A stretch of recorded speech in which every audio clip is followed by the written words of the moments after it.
vamos pedir, então, que Jesus nos envolva nesse momento, que a equipe espiritual esteja conosco, nos intuindo nesse pequeno estudo de hoje, que possamos tirar aqui o aprendizado, a reflexão sobre as nossas atitudes, sobre os nossos pensamentos e sentimentos. Que assim seja. Nós vamos estudar hoje uma partezinha da Lei de Conservação. A Lei de Conservação, ela está na parte terceira do Livro dos Espíritos, dentro das Leis Morais, no capítulo 5, e tem um itemzinho lá que chama Privações Voluntárias e Mortificações.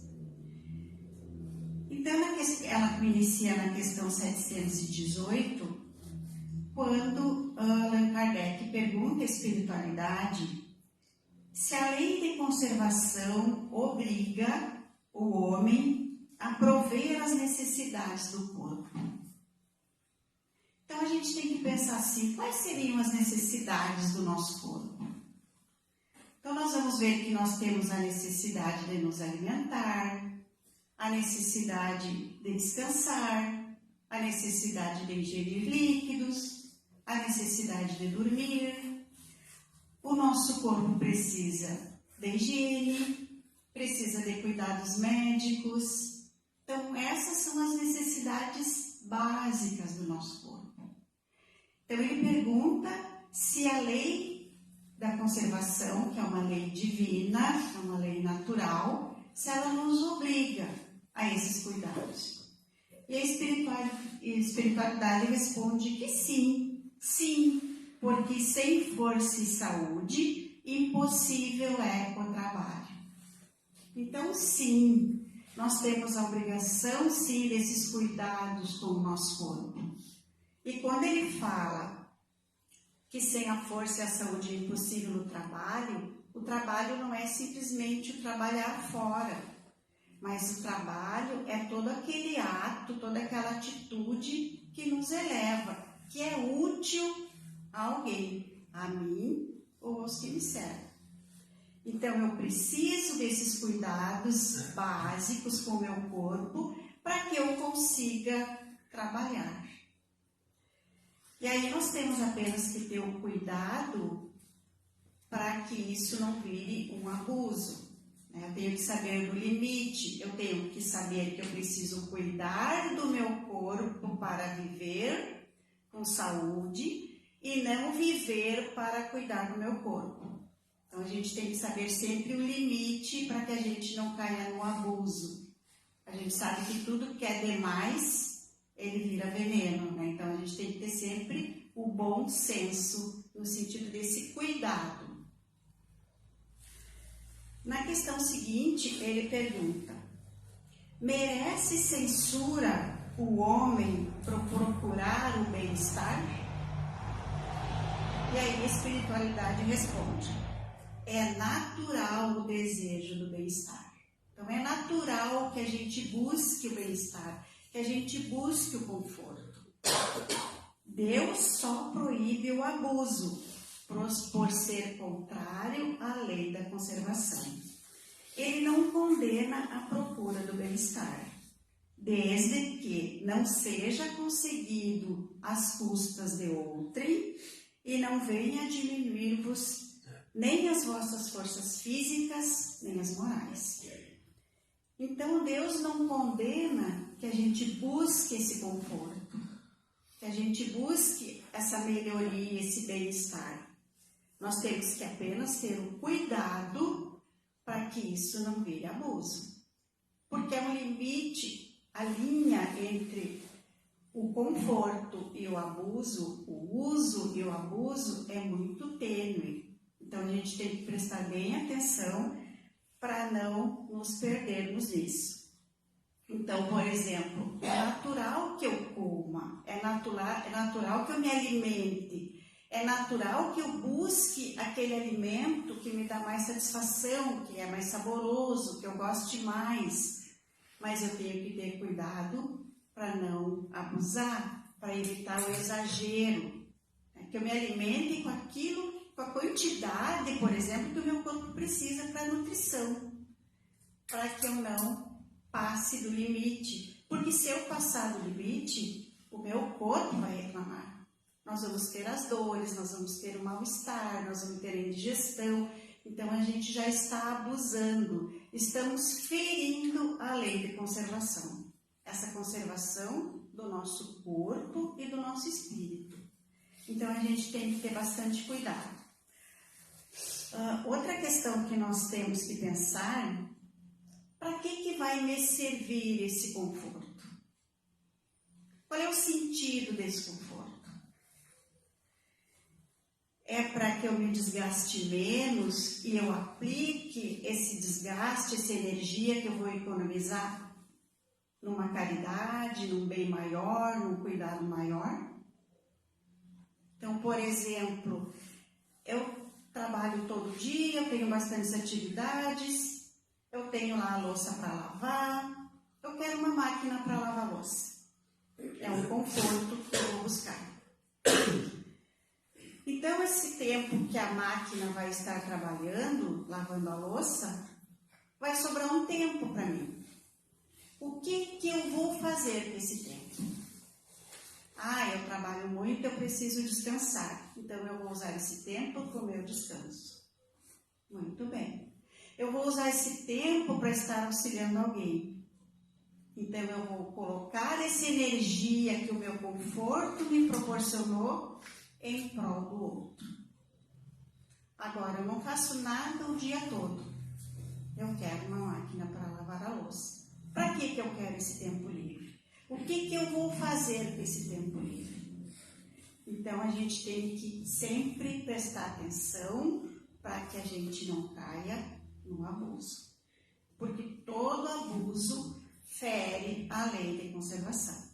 E quando a gente fere a lei, a gente sofre. Então, na questão 720, Kardec pergunta: são meritórias aos olhos de Deus as privações voluntárias com o objetivo de uma expiação igualmente voluntária? Então, nós vamos pensar assim, o que é uma privação voluntária? Voluntária é aquilo que eu escolho. Então, eu escolho, vou me privar de dormir, vou me privar de descansar, vou me privar de alimentar, vou me privar da higiene. Então, isso é uma privação de uma necessidade básica. Então, ele pergunta se são meritórias, como se Deus vê essas privações voluntárias com bons olhos, se nós temos méritos para fazer isso. E a espiritualidade responde: fazei o bem aos vossos semelhantes e mais méritos tereis. Então, a gente já sabe, já é do nosso conhecimento, que Deus é Pai de amor e bondade, que é bom, justo, amoroso. Ele não quer de nós sacrifícios. Ele não espera que a gente se machuque, que a gente se prive das coisas para provar que eu amo, por exemplo. Porque se eu precisar me privar de alguma coisa para mostrar a alguém que eu amo, que tipo de amor é esse? Eu vou deixar de me alimentar para provar, para que ele veja o quanto eu sofro e assim ele perceba o quanto eu amo. Será que isso é amor? Onde nós aprendemos esse tipo de amor? Então, as privações voluntárias, elas são importantes se eu me privar de alguma coisa, de uma necessidade básica, em prol do outro. Então, se eu deixar de dormir, eu me privar de uma noite de sono para cuidar de alguém que está doente, então Deus vai ver essa minha privação com meus olhos. Se eu diminuir a minha porção de alimento porque eu vou dividir com alguém que não tem, eu me privo daquela quantidade de alimento fazendo uma caridade. Então, sim, é meritória essa privação. mas simplesmente me privar para fazer um sacrifício, Deus não quer sacrifício. Deus quer que pratiquemos a caridade e que cuidemos do nosso aperfeiçoamento moral.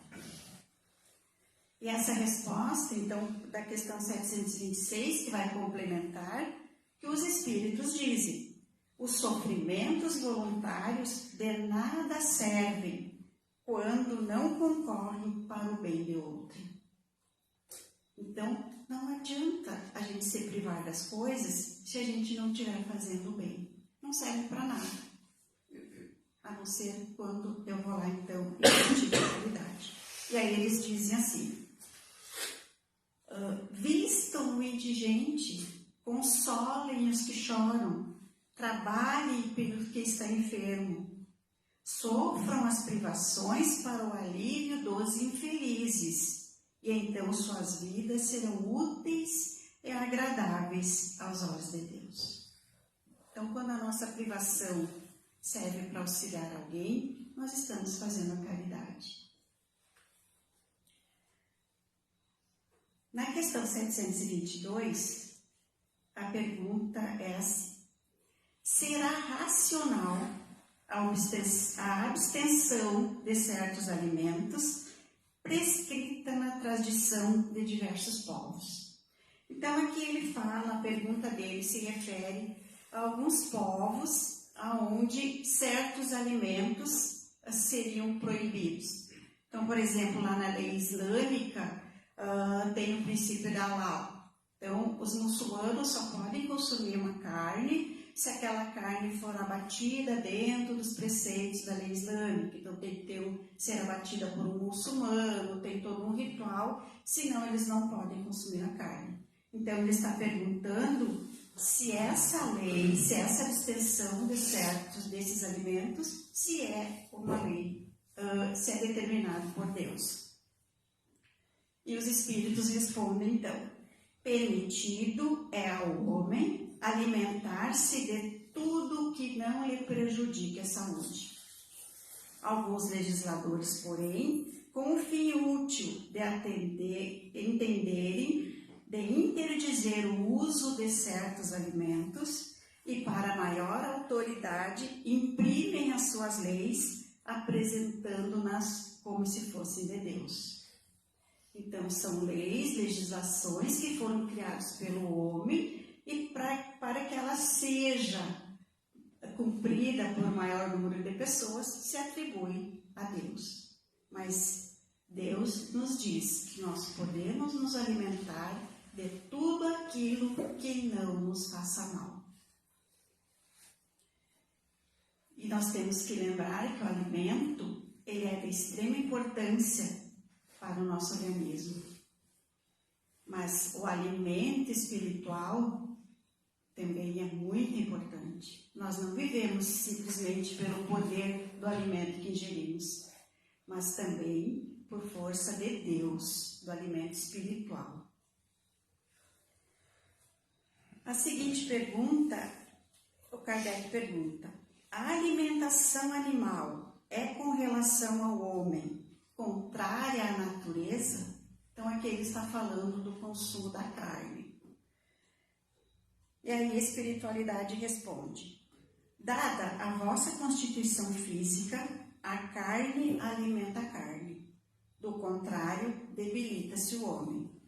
A lei de conservação lhes prescreve como um dever que mantenha suas forças e sua saúde para cumprir a lei do trabalho. Então, em nenhum momento a espiritualidade nos diz que nós não podemos consumir a carne. O que nós temos que pensar? Em como nós vamos consumir esse alimento. Nós vamos consumir dentro dos limites necessários à nossa nutrição, sem os exageros, respeitando os limites, com educação, com bom senso. Eu não preciso ingerir toda aquela carne que é desnecessária, porque hoje tem essa carne à disposição, para não ferir a lei de conservação. Então, nós podemos ingerir sim. Se nós um dia decidirmos não mais ter a carne como um alimento nosso, é uma decisão nossa, que nós temos que fazer com muita responsabilidade, sabendo que o nosso corpo precisa dessa proteína. Então, como que eu vou substituir essa proteína? Mas uma decisão que é de cada um, e não porque Deus quer que a gente não consuma essa carne.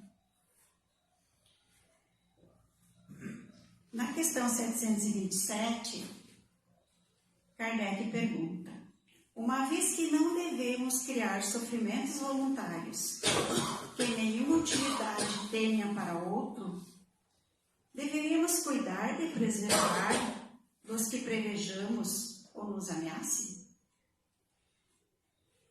E eles respondem: contra os perigos e os sofrimentos é que o instinto de conservação foi dado a todos os seres. Então, todos nós temos na nossa consciência esse instinto de preservação. Por isso que quando a gente pega uma coisa quente, a gente não pensa assim, eu vou largar porque vai queimar, a gente larga. Quando alguma coisa vai nos ferir o rosto, a gente afasta, fecha os olhos, porque é o nosso instinto de preservação. Então, todos nós temos esse instinto em nós. Então, é natural, sim, que a gente se prevenha disso, que a gente se proteja, é bem natural. Fustigai o vosso espírito e não o vosso corpo. Mortificai o vosso orgulho, sufocai o vosso egoísmo. Então, como é que a gente vai fustigar o nosso espírito? A gente vai fustigar o nosso espírito trabalhando no bem, trabalhando contra o nosso orgulho, trabalhando contra o nosso egoísmo, auxiliando o próximo, fazendo a caridade. E não mortificando o nosso corpo, não nos judiando, não fazendo privações daquilo que é tão necessário para o nosso corpo. E é devagarinho esse progresso, é devagarinho esse aprendizado.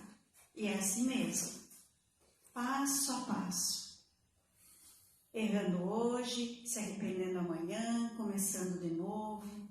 E é nessa caminhada que a gente vai cada dia vibrando quando a gente consegue um pouquinho que se melhorou. Quando a gente consegue já controlar a nossa fala, que a gente já não fala tudo aquilo que tem vontade, que às vezes o pensamento é mais difícil controlar, mas é nesse progresso, passo a passo, dia a dia, nos vigiando, nos policiando, vigiando os nossos pensamentos, os nossos sentimentos, trabalhando no bem, cuidando do nosso corpo com amor, com carinho, sem deixar que a vaidade se sobreponha, mas sabendo que eu preciso desse corpo saudável para que eu possa trabalhar, para que o meu espírito habite esse corpo e consiga progredir dia a dia.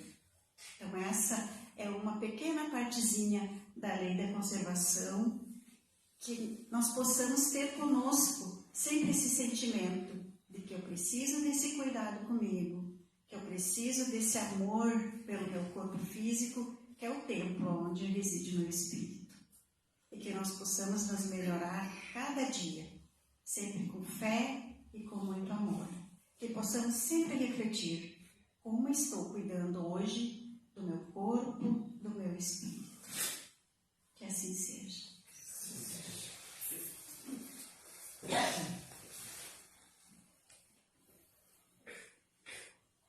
Nos preparemos então para o passe, lembrando que o passe é através dessa conexão com o pensamento. Elevemos o nosso pensamento, pensemos no nosso Mestre amado, visualizamos ele à nossa frente, as mãos postas sobre a nossa cabeça. Quanta luz! Essa luz que entra pela nossa cabeça, as mãos do Mestre vão deslizando sobre o nosso espírito, sobre o nosso corpo, retirando toda essa dor, toda essa angústia, toda essa confusão, tudo isso que essa energia que nos atrapalha. vai nos limpando, largando para o universo. Volta suas mãos para a nossa cabeça e delas derrama esses fluidos que organizam os nossos pensamentos, que equilibram os nossos sentimentos, esses fluidos que chegam ao nosso coração em forma de luz, nos enchem de amor, de alegria, de gratidão pela nossa vida, de gratidão pela nossa existência. Esses fluidos que organizam os nossos órgãos, que reenergizam as nossas células, que vão nos enchendo de saúde, de coragem para enfrentarmos todas as adversidades, todas as dificuldades e muita alegria. Alegria por estarmos aqui, por estarmos recebendo tanto amor. Obrigada, Mestre amado, por estar sempre conosco. Obrigado por esse passe, por essas energias, que possamos levá-la conosco. Esteja sempre ao nosso lado, nos iluminando. Muito obrigada. Que assim seja.